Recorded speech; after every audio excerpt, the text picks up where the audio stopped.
আসসালামু আলাইকুম। আলহামদুলিল্লাহ মাত্র 4 কাঠা জমিতে আমরা ভুট্টা চাষ করেছিলাম গরুর খামারে সাইলেজ বানানোর জন্য। কিন্তু এই সিজনে পর্যাপ্ত পরিমাণে ঘাস থাকায় আমাদেরকে আর সাইলেজ তৈরি করতে হয়নি। যেহেতু এই ভুট্টার গাছগুলিকে আমরা সাইলেজ করার জন্য কেটে নিইনি, তাই আমরা অপেক্ষা করতেছিলাম এর ফলগুলি পেকে যাওয়া পর্যন্ত।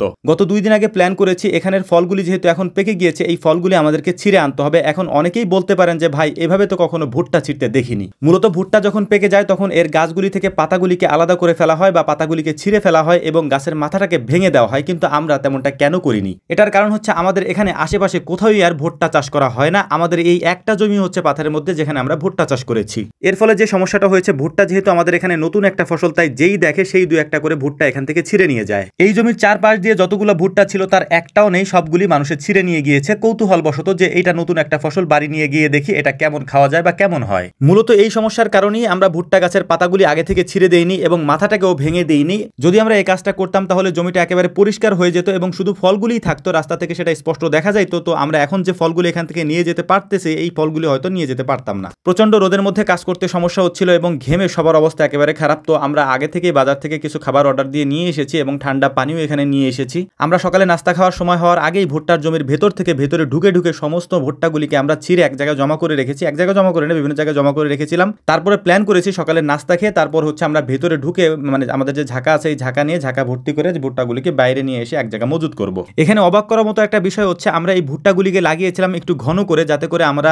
কাটলে আমাদের একটু পুষিয়ে যায় আর কি। মানে যেহেতু এটাকে আমরা সাইলেজ তৈরি করার জন্য লাগিয়েছিলাম, এই জন্যই মূলত একটু ঘন করে লাগানো হয়েছিল। কিন্তু এত ঘন করে লাগানোর পরেও আমরা এত ভুট্টা এখান থেকে নিতে পারবো বা পাবো, এটা আমরা আসলে কল্পনাও করিনি, আশাও করিনি, যেহেতু আমাদের এখানে এটা নতুন ফসল। তার উপর এখান থেকে প্রায় 4 ভাগের 1 ভাগ ভুট্টা মানুষ ছিঁড়ে নিয়ে গিয়েছে, আর বাকি যেটা ছিল সেটাই মূলত আমরা ছিঁড়ে ছিঁড়ে তারপর এক জায়গায় মজুত করেছি। গাছ থেকে ভুট্টা ছেঁড়ার পর এখানে যে কাঁচা পাকা গাছগুলি ছিল, এই গাছগুলিকে আমরা গরুর খাবার হিসেবে কেটে নিয়ে যাচ্ছি এবং কেটে নিয়ে এগুলিকে আমাদের চপার মেশিনে গুঁড়ো করে তারপর আমরা গরুর সামনে এটাকে দেওয়ার চেষ্টা করবো ইনশাআল্লাহ। তবে প্রতিদিন অল্প অল্প করে এই গাছগুলিকে আমরা এখান থেকে কেটে নিয়ে গরুকে খেতে দিব। একসাথে অনেকগুলি দেওয়া যাবে না, কারণ একসাথে অনেকগুলি দিলে তারপরে ভিতে বিপরীত হতে পারে বা গরুর সমস্যা হতে পারে। এই কারণে আমরা অল্প অল্প এখান থেকে কেটে নিচ্ছিলাম। এই গাছের পাশাপাশি হচ্ছে 2 বেলা আমরা অন্য ঘাস দেবো, মানে আমাদের যে কাঁচা ঘাসগুলি আছে যেগুলি আমরা বুনিয়েছি ওই ঘাসগুলি আমরা দেওয়ার চেষ্টা করব এবং 1 বেলা আমরা এই ভুট্টার গাছগুলি গরুকে খেতে দেবো। তো যাই হোক, আলহামদুলিল্লাহ দেখতে দেখতে অনেক বেলা হয়ে গিয়েছে। আমাদের ভুট্টাগুলিকে আমরা বস্তাবন্দি করে তারপর এখান থেকে নিয়ে যাওয়ার চেষ্টা করতেছিলাম। কয়েকটা ভুট্টা আমরা পুড়িয়ে তারপর দেখার চেষ্টা করতেছিলাম যে এটা স্বাদ কেমন। এটা আসলে মাশাআল্লাহ অসাধারণ ছিল।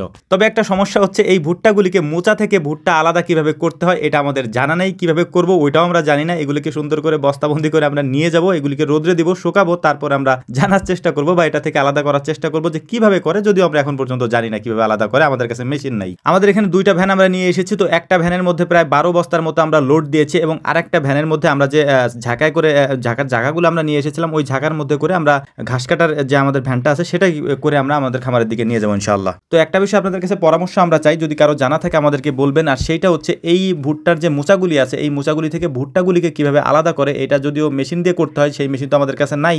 মেশিন ছাড়া এই কাজটা আলাদা কিভাবে করা যায়, এটা যদি কারো জানা থাকে আমাদেরকে জানাবেন, ইনশাআল্লাহ আমরা উপকৃত হবে। তো আমাদের জন্য দোয়া করবেন। আমাদের কাজগুলি শেষ হয়ে গিয়েছে এবং এই ভুট্টাগুলিকে সুন্দর করে আমরা নেড়ে দিয়েছি যাতে করে এটা শুকিয়ে যায়। তারপর মূলত কি করবো এটা আমাদের জানা নেই। আল্লাহ তাআলা অবশ্যই আমাদেরকে সাহায্য করবেন। আমাদের জন্য দোয়া করবেন। আসসালামু আলাইকুম ওয়া রাহমাতুল্লাহ।